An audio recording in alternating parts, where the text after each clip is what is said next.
Hello, my dear students, and the rest of the learners. Welcome to part 28 of a 53-part series of tutorials in system analysis and design. In this presentation, we are going to carry out an assessment to test our understanding of this topic on system design. My name is Meme JM, or you can simply call me Emily Swap. As I have said, this is an assessment for the topic by the title Identifying Essentials of System Design, or what you can simply call the Perform System Design or just System Design. So this assessment is like an exam which has been subdivided into 3 sections. We have section A with multiple choice questions. We have section B with short answer questions or gaps to be filled. Then we have section C, where you are required to do some explanations or some descriptions. Section A, just as I have said, contains multiple choice questions, and these questions are out of 20 marks.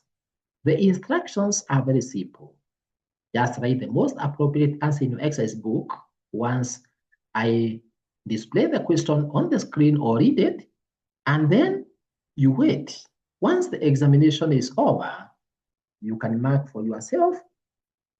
Once I display the answers to the questions. So let's proceed with section A. The following are the questions.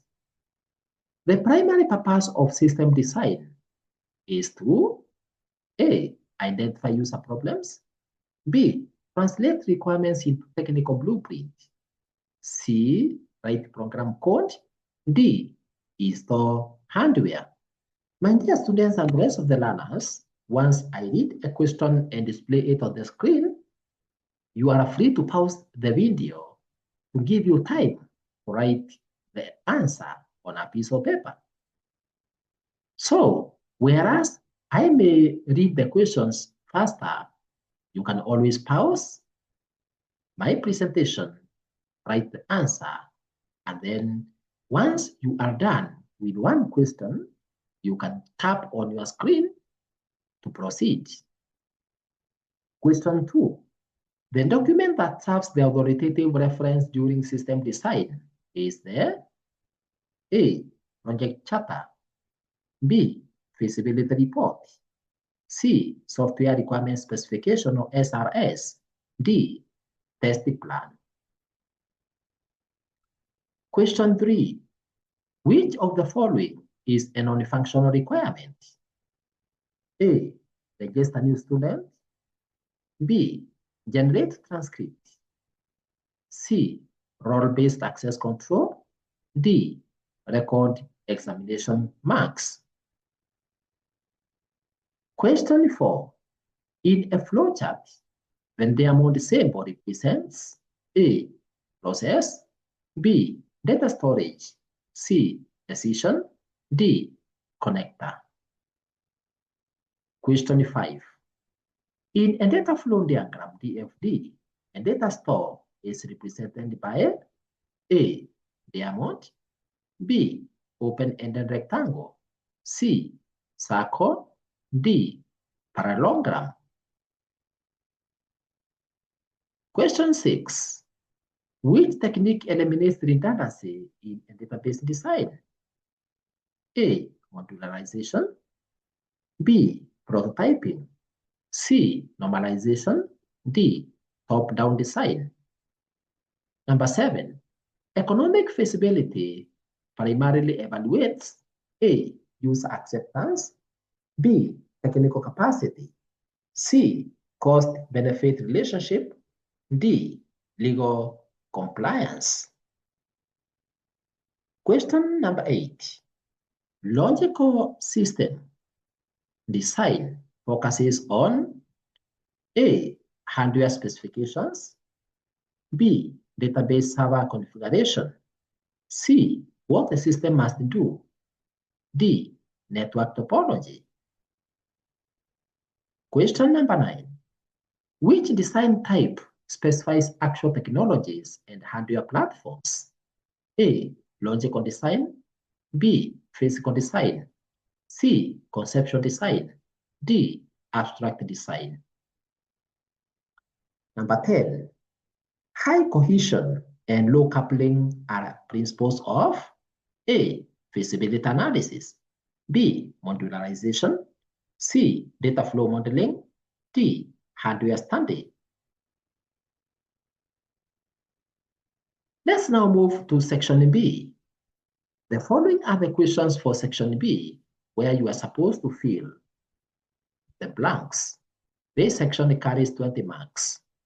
Remember, you can always pause once I read a question to give you room to write your answer or your most appropriate answer to the question. The instructions are: fill in the blank spaces by writing the answer in your exercise book, and mark for yourself once the correct answer is displayed. Each question carries 2 marks. Each question carries 2 marks. The first question: the document that formally describes what a system should do and the constraints under which it operates is called. Question 2.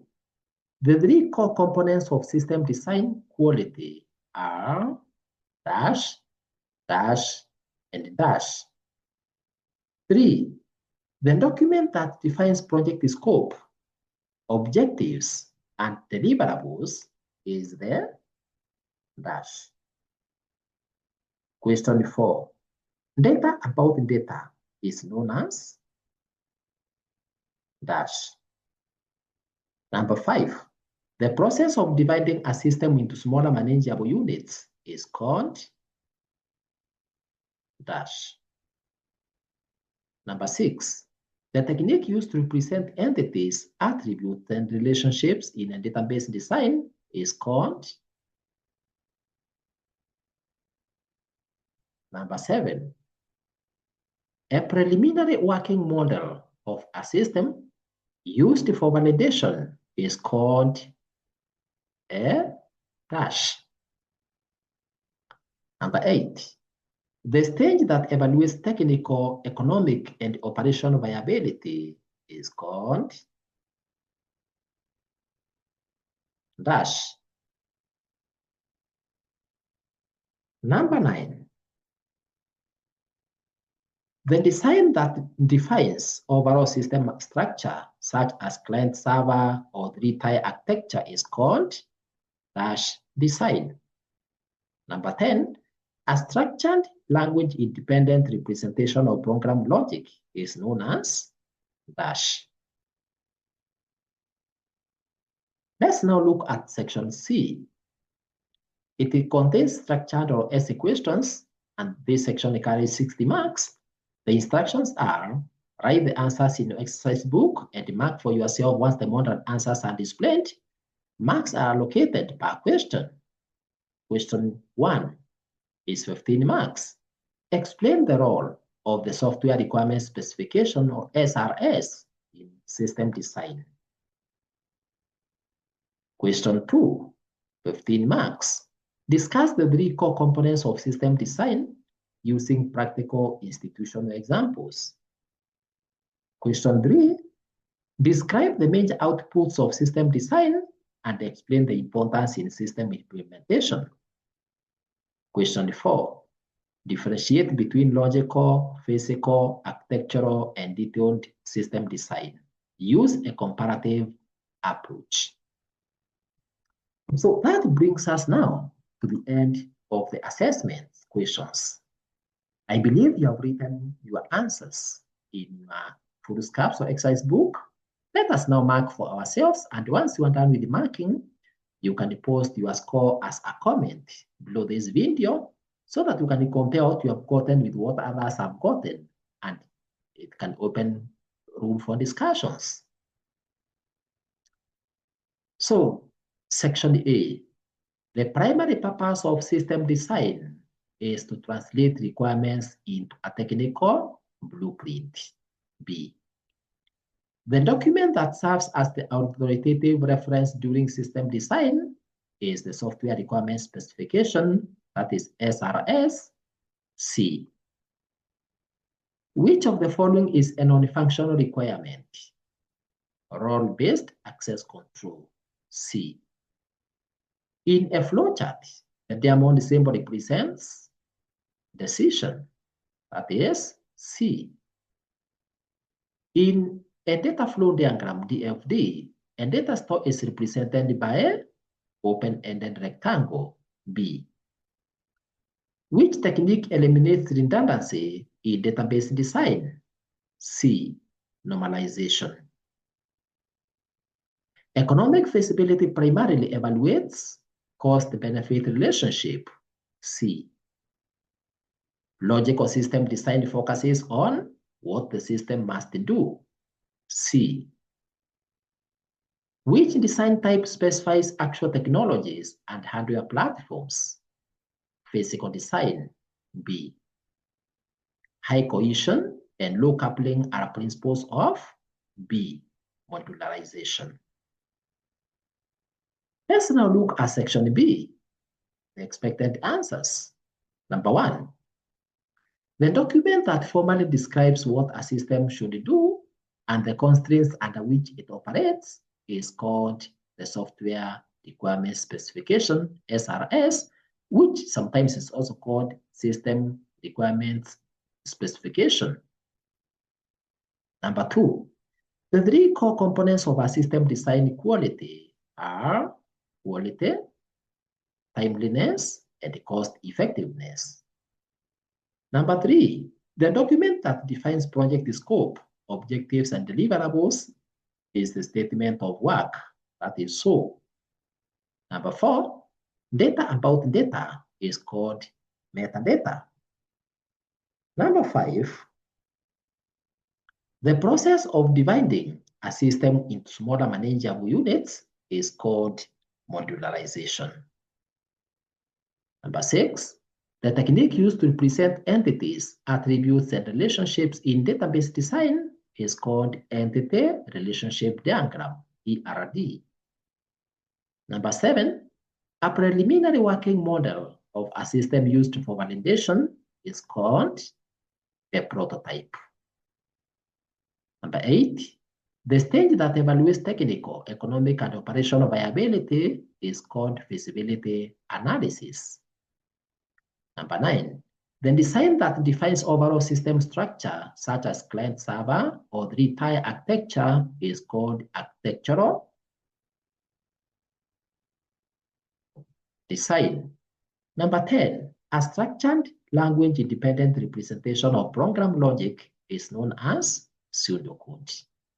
Let's now look at section C.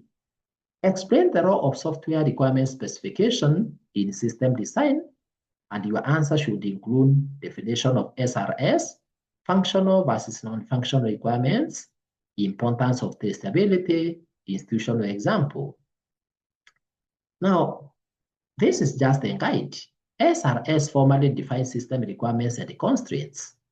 Functional requirements describe services, e.g. register student. Non-functional requirements describe quality attributes such as performance, security, reliability. Traceability ensures every design decision links back to requirements. An example is student management information system requiring secure ROM-based login and real-time free updates. Question 2. Discuss the core components of system design. Use practical institutional examples. So we have quality, where we have accuracy, security, reliability. Timeliness, where we have project delivery and system response time.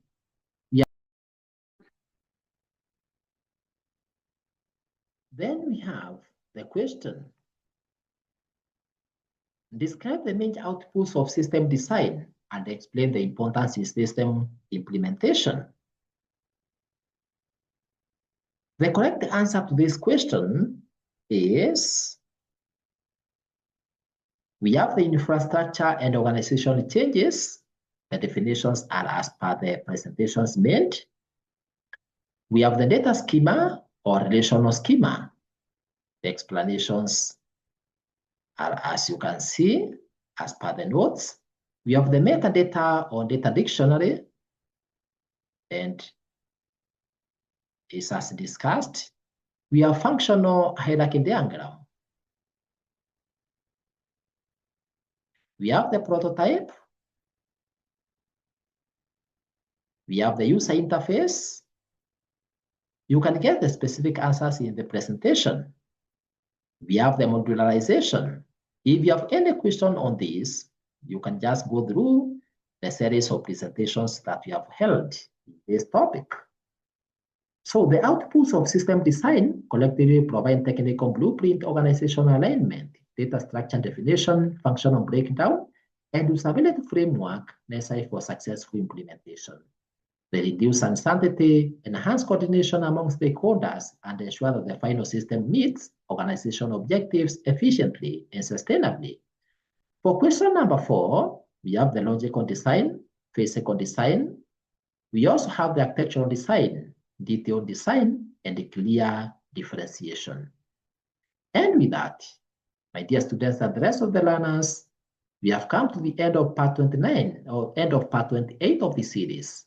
You can proceed to part 29, in which you are going to learn about the types of advanced design modeling. Congratulations for learning part 28 of 53 on revision assessment on system design in Perform System Analysis and Design course. You can access the rest of the parts in the series, as well as other computer ICT videos, by clicking or tapping on the Meliswap ICT YouTube channel below this video. To subscribe to the channel, tap on subscribe button below this video in YouTube if it's not currently reading as subscribed. For any further correspondence, kindly write it to us through the email meliswap@gmail.com. Thank you very much for listening to me. Let's meet in part 29 of the series, and God bless.